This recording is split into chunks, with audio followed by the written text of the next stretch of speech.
Wait a minute. What's going on? It's Wikipedia's birthday. That's what's going on. I don't know if this is recording or not. I don't know if we have sound.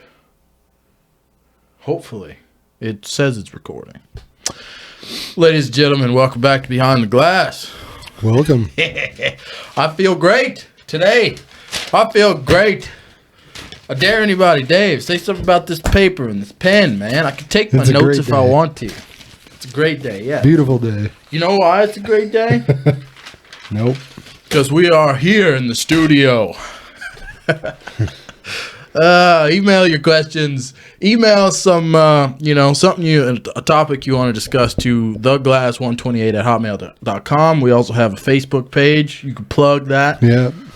Behind the Glass Facebook page. You can also comment on the video on YouTube. Okay. Let's get to the serious topic at hand. Now, disclaimer, okay? We are not lawyers. I am not a lawyer, and you definitely are not a lawyer. Well, okay? Yeah.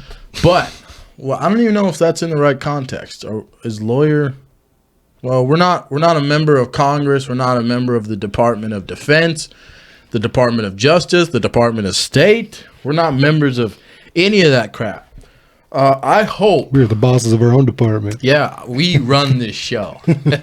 We're the show. You should all be grateful for that. But anyway, as the title says in this video, today, a lot of people don't know a whole lot about Benghazi and what happened in Benghazi. Benghazi was something that happened on September 11th of 2012. Barack Obama was still our president at that time. So just to give you kind of an idea of how long ago this was. Not very long, but long enough ago for people to have forgotten, a lot of people, for me personally, one of the biggest reasons I wanted to do this video is because I didn't know. Yeah, want to learn more about it. I didn't know the basic, things that happened in Benghazi in that attack. So, have you watched some of the movies? I watched one of the movies that they came out with. I don't remember who the actors were, but they one was pretty good. Yeah, I think it was the only real good one that came out. We're probably talking about the same one. I watched that one. It was yeah. It had John Krasinski. Yeah, is that his actual name? Something like that. Yeah, the guy from The Office. If anybody, he's also Jim. in the Quiet Place. Yeah. Which I haven't seen that movie. Oh, dude, that's a good movie. You gotta watch it. Jim from The Office and A Quiet Place. I'll have to watch that movie. Maybe we'll do a review on it. But Benghazi. Now, to be said, because I'm not, how do I put this? I didn't have a lot of time. I had to do like a quick rundown to get this show put together. We work. We're actual grown men. We have lives, we have jobs outside of this deal that we're working with right now. But so I don't have all this crap in my head, this is a lot. If you can see, like I laid down some heavy artillery. Yeah, I put some artillery, some heavy fire on this paper for you guys. But I didn't have time to go through and memorize everything. Time to retain the information, Yeah, I didn't have time to retain crap. So I'm just gonna read to you a little bit of what I have written down so we kind of understand what happened on September 11th, 2012. So some of this enunciation I might not get right because, I don't know. Like one of the guy's last names, it's tough for me to enunciate that. But anyway, for anybody who doesn't know, first of all. You're talking about the bad guy? No. I'm talking about the guys who died. One of the guys who's died. Well, the thing it says it was coordinated attack against 2 United States government facilities in Benghazi, Libya, by members of the Islamic militant group Ansar al-Sharia. Hey, you actually Ansar al-Sharia, right? Is that how you enunciate that? That's good. That was one of the things I was struggling with. Al-Sharia. Yeah, that sounds better. put a little something behind it. Yeah, but let me see if I can, because there's an ocean. Is it the Mediterranean? Yeah. Okay, so for anybody who doesn't know, first of all, Benghazi is the second largest city, and it's a major seaport in Libya.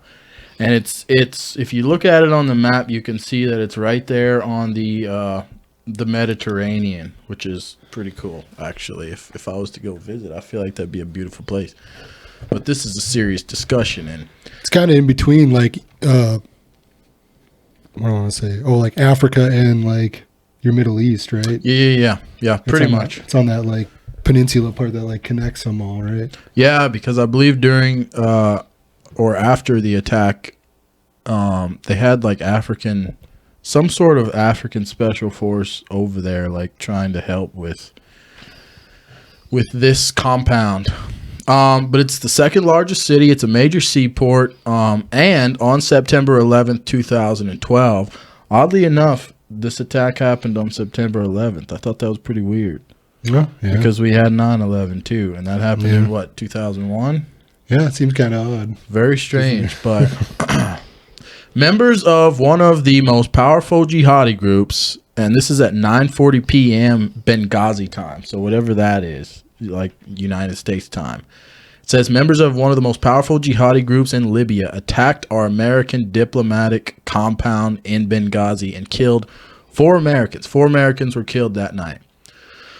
So it says of the 4 Americans that were killed, the first was Ambassador Chris Stevens. He was our ambassador to Benghazi at the time for the United States. Information Officer Sean Smith, and 2 CIA operatives who were also former Navy SEALs. The first of which was Tyrone Woods and Glenn Doherty. I don't know if I said that right or not. That's the one I had issues enunciating. Glenn Doherty. Yeah, that sounds right to me. Here's what's interesting. The State Department acknowledged that in the months leading up to the attack, it rejected pleas for additional security at the diplomatic post in Libya. So they were requesting extra security in the months leading up to that attack, and those requests were rejected by the State Department, which, you know, that's a great way of doing your job there, you know, supporting America. Good job. Good on you. It says, now the United States Senate Select Committee on Intelligence put out an official report, which this is the report that I'm reading. And I believe it's like the SSSI or something like that. The United States Senate Select Committee on Intelligence put out this official report. And that official report can be found, the stuff that I'm reading, my notes, it can all be found to the general public online if you look that up. Yeah, it's also been, the Senate and the House have their own reports also. Yeah, and then in the report that I read, they blotted out, you know, in certain areas of that report, they had certain things that were blotted out, you know. So redacted? Well, they just maybe sensitive stuff that we couldn't see, I guess, but that kind of sucks. Mm-hmm. In the beginning of that report, it says that between the year 1998 and the year 2012, there have been 273 significant attacks against U.S. diplomatic facilities and personnel. So, in short, this is just one of the many, but this was also a huge failure of our government to protect its agents overseas.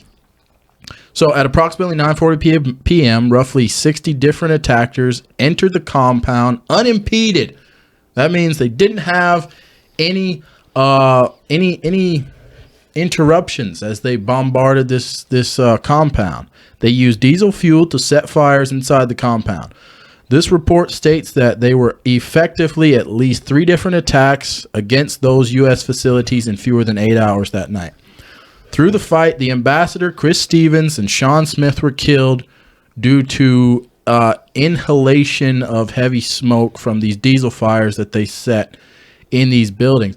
Now, Ambassador Stevens and Ambassador Stevens and Sean Smith, they were both reportedly supposed to be hiding in the safe house of this facility, and they still were, you know, choked out by the smoke that filled that entire building, which, you know, how do you prevent smoke from getting places? That's very difficult to do, but they were killed. And then 2 CIA operatives, those 2 guys that were actually Navy SEALs or ex-Navy SEALs, they were also killed from direct mortar fire later on that night.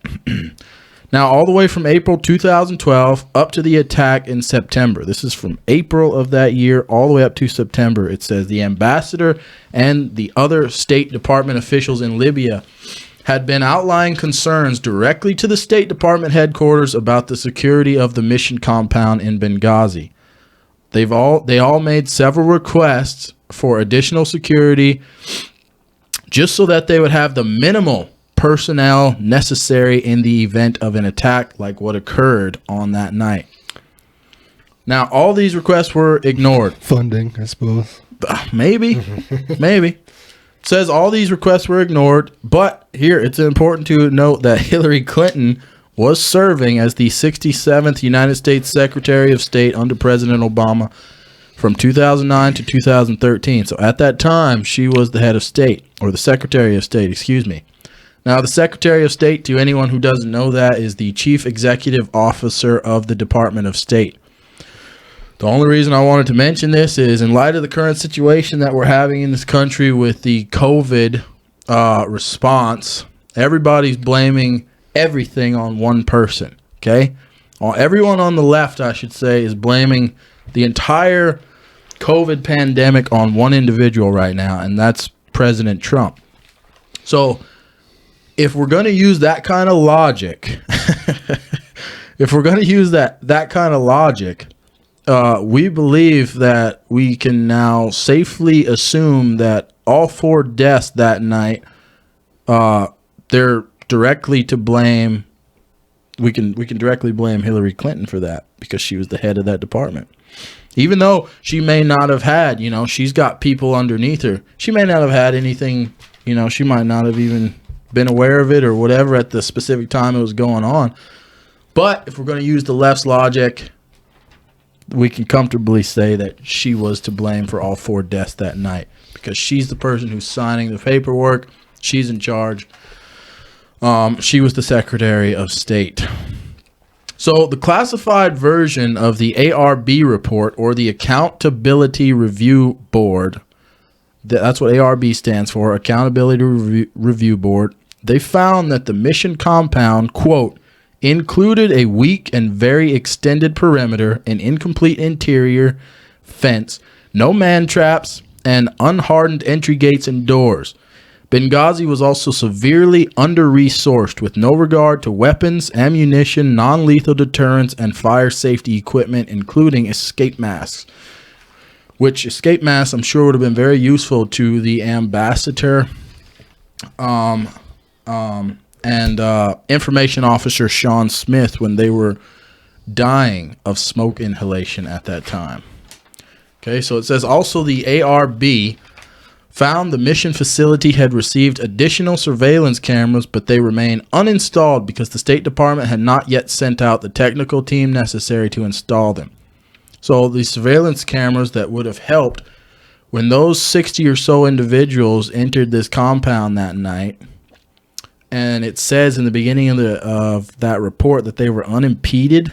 That means no one was there to stop them from coming in and setting those diesel fires. This is telling us that surveillance cameras remain uninstalled there because the State Department, Hillary's department, had not yet sent out the technical team necessary to install them. Now, for a small disclaimer here or whatever, I'm not blaming everything on Hillary here, okay? I'm not here to bash Hillary Clinton or Barack Obama. I'm simply putting this into perspective for everybody who's listening. I'm trying to, point out who was the head of the department because everybody seems to think one individual is responsible for everything. So I'm not blaming her and I'm not defending her. I'm just telling you the facts, okay? So they didn't have the cameras necessary to have somebody watching these entrances. The cameras weren't even installed. Because the State Department had not yet sent out the technical team necessary to install these cameras. In addition, the camera monitor in the local guard force booth next to the very main gate, this is the main gate, okay, that camera was inoperable on the day of the attacks due to a needed repair. It's kind of an important thing, and in light of the fact that they had been for months, from April all the way up to this attack in November, they had been requesting for more security and requesting for more backup. And they didn't even have the main camera working at the main gate of this compound. The DOD, or the Department of Defense, provided a site security team at no expense to the Department of State. So the Department of Defense in America, they provided a site security team, and it says this team consisted of 16 special operations personnel, okay? And it says they were provided at no expense to the Department of State, to Hillary's department. This team spent most of their time in Tripoli. I think I spoke. Tripoli. Yeah. Tripoli, right? Yeah. And Tripoli is actually about 10 hours from Benghazi, so it's quite a ways away. But it says this team would travel to Benghazi to provide the ambassador with various security capabilities and provide a greater pool of security resources in Libya from which the State Department could draw. Okay, so I didn't write this down in my notes, but it says the team spent most of their time in Tripoli, but they would travel, a few times to Benghazi to make sure that things were going well, and they would help out with any shortcomings, right? So this team was provided at no expense. They were just there at their disposal. So it says approximately 1 month prior to the attacks, State Department headquarters made the decision not to request an extension of the site security team. So that site security team that would effectively probably could have really changed the outcome of what happened there that night. They weren't available. They weren't even on. They didn't request an extension of their services.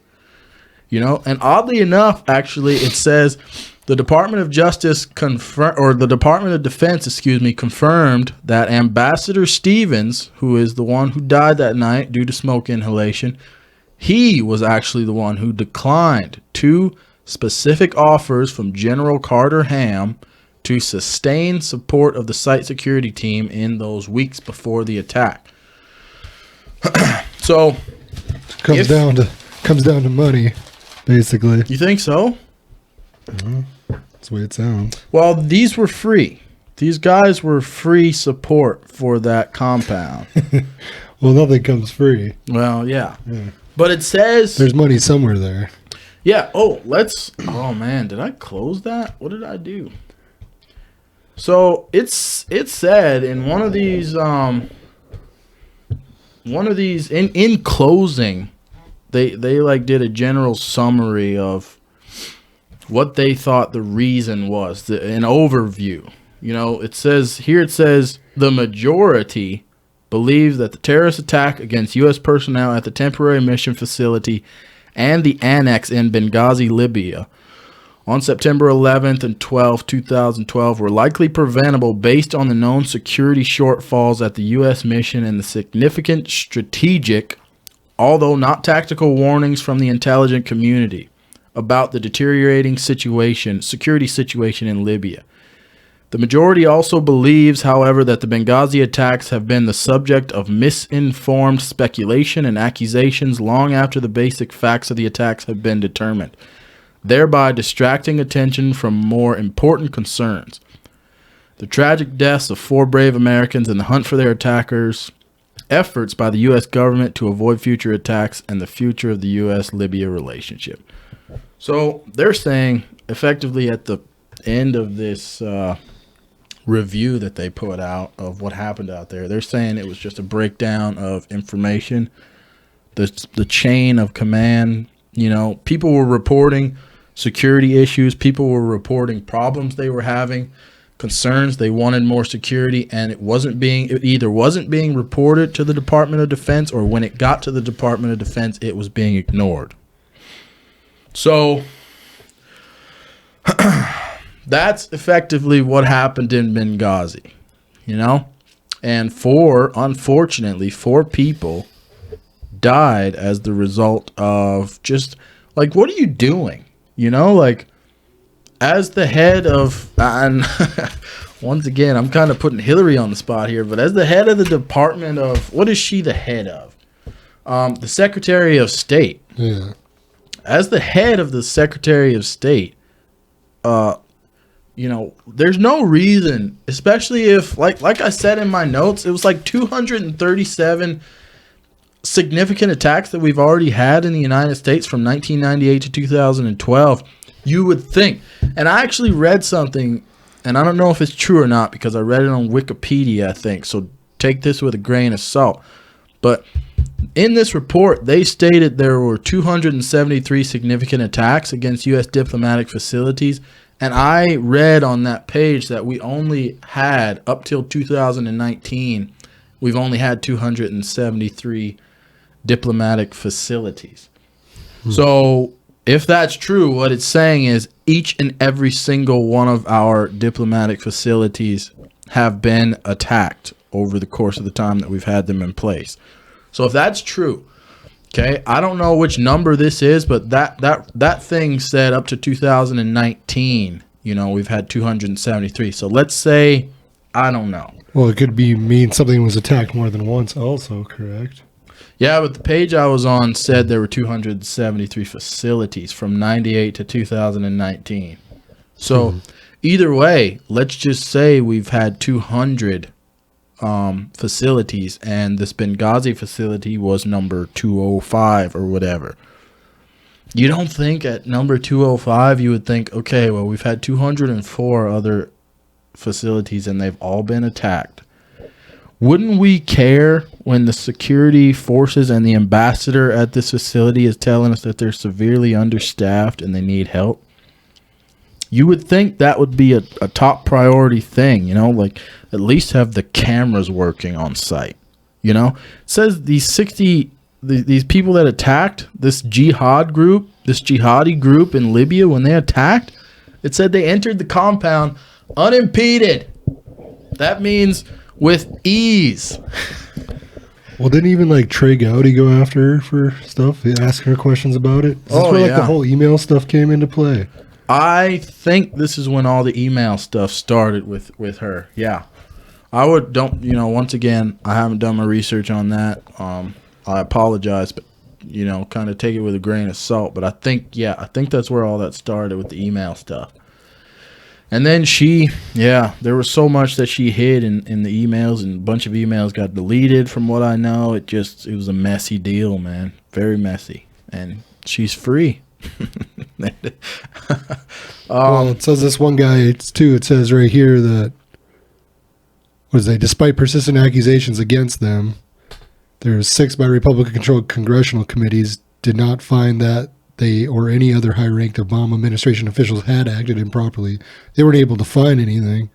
Right. But this Eric J. Boswell, the Assistant Secretary of State for Diplomatic Security, that was his thing, said he resigned under pressure while 3 others were suspended.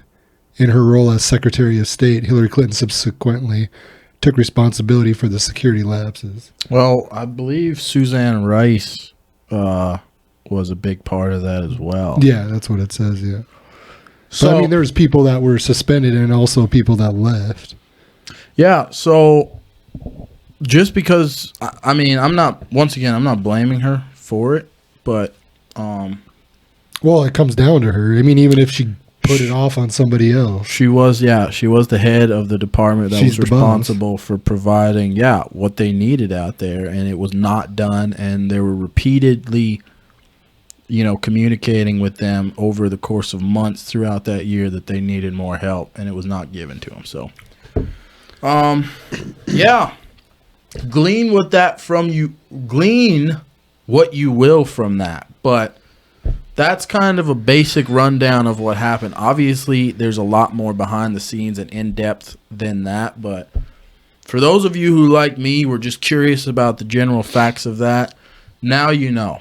And if you don't know, you can just rewatch this video and try to rewatch it like a million times, if you can help it. Couple million. Yeah. Get also like it a couple million. Yeah, do all of that. Yeah. But anyway, oh my God. And if this isn't what you want to hear, tell us what you want to hear about. Well, yeah, email us. Email or comment. We're gonna keep doing videos on whatever the HE double hockey sticks we want to do videos on. This is a podcast show. We're talking about what's interesting to us. So If you want to be a part of the show, email. You know the email, theglass128@hotmail.com. Email that. We'll talk about your topic on air. We'll give you. Maybe we'll find it interesting and want to talk about it also. Yeah, we'll give you advice if we can or whatever else. We might just make fun of you. I don't know. I make fun of me. I can make fun of you too. So anyway, we're already at like 25 minutes or whatever. So we're going to cut this video short. Ladies and gentlemen, this has been Behind the Glass, talks about what happened in Libya, Benghazi. We are going to get the heck out of here, and we're going to catch you guys on the next video. Peace. Peace.